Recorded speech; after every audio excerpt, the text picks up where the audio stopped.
Müslim rahimahullah rivayet qilgan hadisте Nabi sallallahu aleyhi ve sellem aytadi, kimde-kim өзінің бауырына ғайыптан дуа қылса, арттан, Алла, жоқ қой бір бауырым, алдында емес, Алла, сол бауырыма андай жақсылық берді. Періште амин деп айтады да, саған да болсын дейді сондай. Содан ғалымдардың бірі айтады, кімде-кім өзі жетпекші болған нәрсеге өзіне болсын десе, соны өзінің бауырына сұрасын дейді. Түсінікті ме жоқ? Бір нәрсеге жетпекші болсаң, тура сол өзің талап етіп жатқаныңды бауырыңа сұра дейді. Себебі сол жерде періште не деп айтады? Амин деп айтып, саған да болсын деп дуа қылады. Өзіңе сұрасаң, ешкім амин деп айтып жатқан жоқ. Түсінікті ме жоқ па? Періште де сұрап жатқан жоқ. Сен өзің ғана сұрап жатсың. Амма бір бауырыңа сұрасаң, өзіңе сұраған жоқсың. Сұрағаныңның нәтижесінде періште саған анағанда болады деп дуа қылды, және саған да болсын деп кім дуа қылады? Періште дуа қылады. Сол үшін біз осындай бір бауырлардың жағдайлары жақсы болсын, жаман болсын, көріп естіген уақытымызда жақсы нәрсе болса, Аллах береке берсін деп дуа қылып жақсылығын сұрайық. Егер бір қиын жағдай болатын болса, Алла субханаху ва таала мұсибатын жеңілдік қылып, оған сабыр беріп, сол күнәларына кафарат ететін болып, ауру болатын болса, ем беріп, қиыншылықта түсіп қалған адам болатын болса, сол қиыншылығын оған жеңіл қылсын деп дуа қылсақ, алхамдулилля, ол барлығы нәтижеде кімге? Өзімізге қайтады. Дүние және ақыретте. Бұл біріншіден. Екіншіден,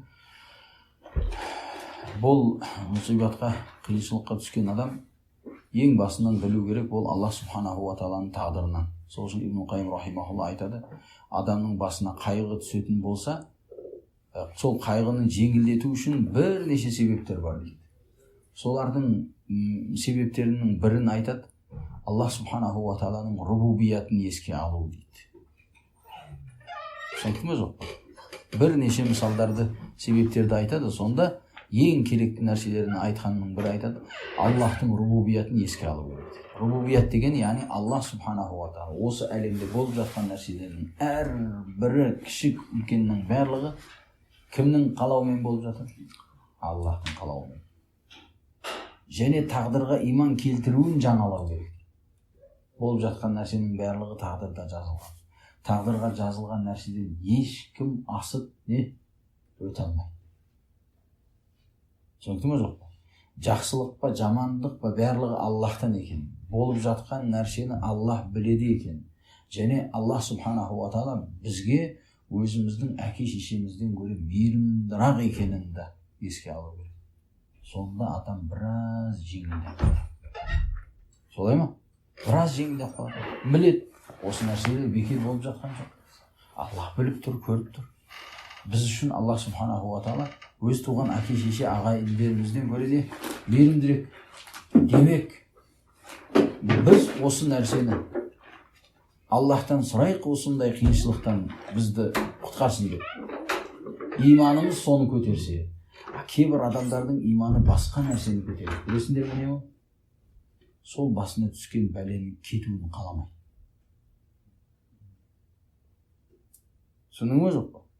Бұған, яғни, тереңірек иман керек, бірақ бар сондай адамдар. Аллахқа жақындылығы соншалық дәрежеде басына бәле, мұсибат түссе, кетуін сұрамайды. Неге? Себебі біледі, Аллах сабыр ететін болса, пенде жақсы көргендігінен оған бәле беріп жатқан екен. Аллах мені жақсы көре берсін деп жүреді. Ол бір жағынан. Екінші жағынан, сабыр еткен сайын күнәлары кешіріліп жатқан екенін біледі. Наби саллаллаху алейхи ва саллям ағаштың жапырағы төгілген сияқты оның күнәлары сабыр еткен сайын төгіле береді. Кім менің күнәм аз деп айтады айтшы. Бар ма сондай адам? Аллахтан қорқатын, есептен қорқатын, қияметтен қорқатын адам бар ма менің күнәм аз дейтін, Кім айта алады? Тек қана надан ақмақ, өзінің азғантай істеген жақсы амалымен алданып қалған надан адамның айтуы. Amma өз нәпсінің әлсіздігін білген адам әрдайымда өзінің күнәсі көптігін біледі. Осы қиыншылықтардың барлығы Аллахтың алдындағы болатын есепті жеңілдететін екенін біледі да. Солай ма жоқ па? Аллах жақсы көріп жатқандықтан беріп жатқанын да біледі да. Аллах субханаху ва тағала жеке осы адамға бүткіл адамдардың ішінен жеке мәміле қылып жатқанын біледі. Сол үшін қатты ауруларменен ауырып қалған адамдар көп пе? Жоқ, денсаулығы жақсы болып жүрген адамдар көп пе? Қатты ауырып қалып жатқан адамдар аз, денсаулығы жақсы болып жүргендер көп. Демек, Аллах саған жеке мән бергендігі үшін беріп жатқан екенін қайдан ойлайсың сен? Неге ойламайсың сол нәрсені? Бұл Аллахтың рубубияты. Аллахтың әлемдегі жаратқан ісінде оның қалағаннан басқа нәрсе болмайды. Демек, Аллах қалап жатыр осы нәрсе. Мен егер жақсы адам болатын болсам, маған Аллах жамандықтан басқа нәрсені қаламайды. Солай ма жоқ? Қандай адам жеңілдеп қалады? Тағдырға иман келтіру қандай момынды басқа біреуден үлкен айырмасын көрсетіп қойды. Сол үшін біз тағдырға иман келтірген қауымыз. Аллахтың бұл бізге берген өмірінде оның қалағаннан басқа ешбір нәрсе болмайды. Ол бір жағы. Екінші жағы, қанша қиналдың? Қиналғаның менен қанша не десе болады бір? Жоқтайсың ба? Жылайсың ба? Жаман сөздерді айтасың ба?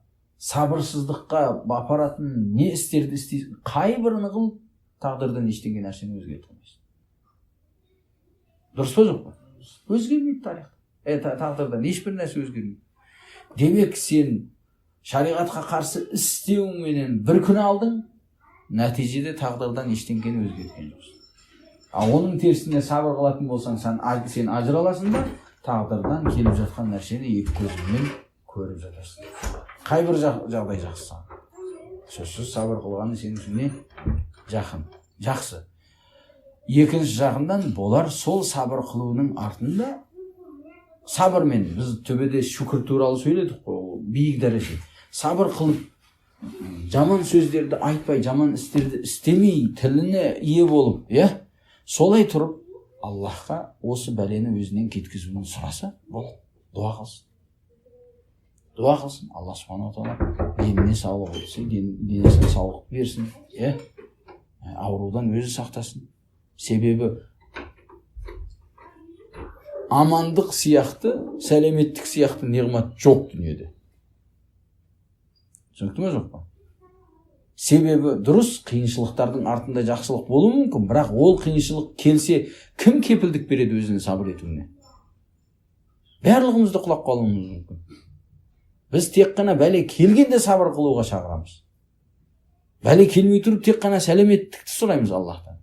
Сол үшін Ибн Аббас радиаллаху анху Наби саллаллаху алейхи вассаламнан дуа қылатын дуа не сұрайын дегенде, аға, Аллахтан амандық сұраңыз дейді.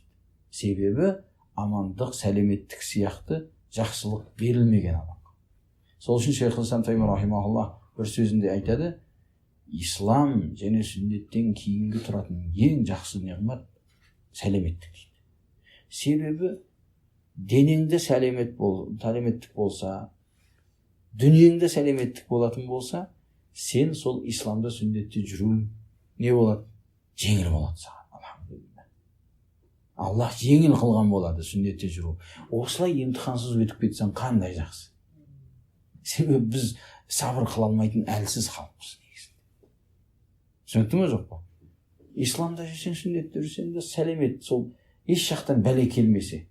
Діни жағынан, дүние жағынан бәле. Себебі адамдар не діни жағымен құлайды, немесе не дүние жағынан құлайды. Сол діни жағын дүние себепті құртып қоятындар қанша. Сен бүйтпесең бүйтеміз, сені ана қылмасаң мына қыламыз десе, өзінің дінін дүниеден болған бір болмаған нәрсеге сатып кетеді сосын. Түсінікті ме? Сол үшін ең жақсы нәрсе осы үш нәрсе. Ислам, сүннет және сәлеметтік болса. Дінінің дүниесінің сәлеметтік. Аллахтан соны сұрау керек. Амандықты сұрау керек. Сол үшін Наби саллаллаху алейхи вассалам дұшпанға жолығуды сұрамаңдар Аллахтан дейді. Себебі сен білмейсің. Аллах сені аман қылып қойғанына шүкір ет. Аллах аман қылып тұр, сәлеметтік беріп тұр. Сол үшін амандықты сұрау керек адам. Аллах субханаху ва таала осы қиыншылықта сәлемет қылып шығарса, ар жағында Аллахтан амандық сұрау керек. Сол қиыншылықты көтермей жатыр ма? Демек, иншаллах біл, сенен Аллах жақсылықты күтіп жатыр. Жақсылық ол жердегі сабыр. Бәлкім бағанаға айтқандай, оған риза болып, сол қиыншылыққа шүкір етсең қаншалық дәрежеде. Ол абзал ол. Бірақ біздің әрбірімізде о нәрсеге жетуіміз нәсіп ете бермейді. Ол биік дәреже. Сол үшін осындай бір ауру бола ма, басқа бола ма, осындай жағдайларда біз негізіндегі Аллах субханаху ва тааланың алдында осы бәлелерді қандай жүрекпен қарсы алуымыз керек болған пенде екенімізді білуіміз керек. Сонда ғана біз төбедегі айтылған суретте осындай бір қиыншылықтан жақсылықпен шығамыз. Илля адам сабырсыздығыменен ешқандай тағдырдан бірдеңені не қылмайды, өзгерте алмайды.